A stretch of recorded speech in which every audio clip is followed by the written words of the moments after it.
Salut à tous et bienvenue pour une autre love vidéo. Aujourd'hui, nous allons parler d'une réalité choquante qui se déroule à Nanterre, en France.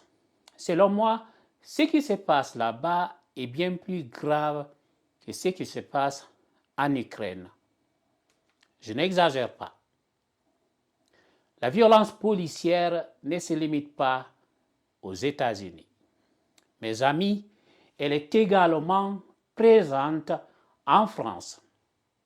Récemment, un jeune Guinéen du nom d'Al-Husseini Camara a été tué dans des circonstances similaires à celles de Naël.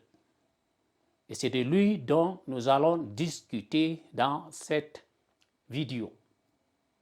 C'est absolument révoltant. Naël n'avait seulement que 17 ans.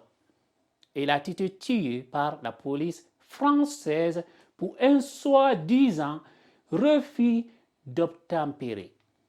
Les événements se sont déroulés hier mardi, provoquant des violences qui ont duré jusqu'à 3 heures du matin.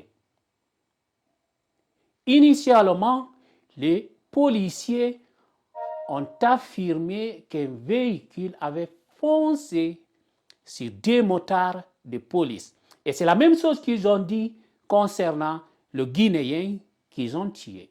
Mais une vidéo circulant sur les réseaux sociaux a révélé une toute autre vérité. On entend clairement un policier dire à Naël « Tu vas te prendre une balle dans la tête ». Deux policiers l'ont ensuite pris pour cible et l'un d'entre eux a tiré à bout portant lorsque la voiture a redémarré.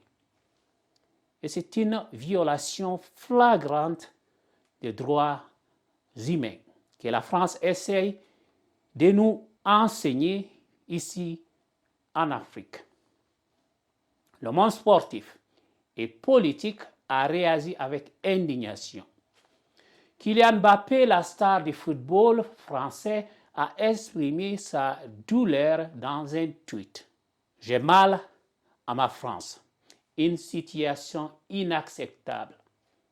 Toutes mes pensées vont à la famille et aux proches de Naël. Ce petit ange parti bien trop tôt, a-t-il tweeté. Quant à Emmanuel Macron, il a exprimé son émotion lors du Conseil des ministres. L'acteur français Oumar Sy a également demandé une justice digne de ce nom pour honorer la mémoire de cet enfant.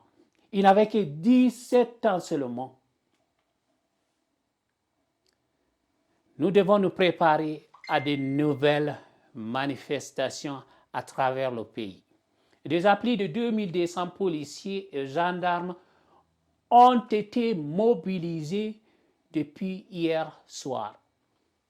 À Nanterre, où les affrontements ont été particulièrement violents, de nombreux bâtiments publics et privés ont subi d'importantes attaques. La colère de ce jeune est compréhensible, même si je ne soutiens pas la violence.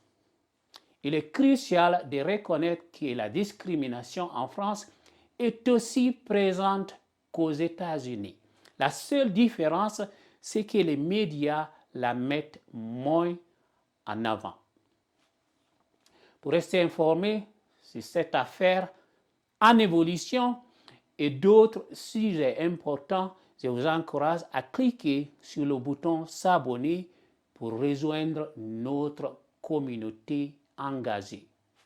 Ensemble, nous pouvons faire entendre notre voix et demander justice pour Naël et toutes les victimes de violences policières au pays d'Emmanuel Macron.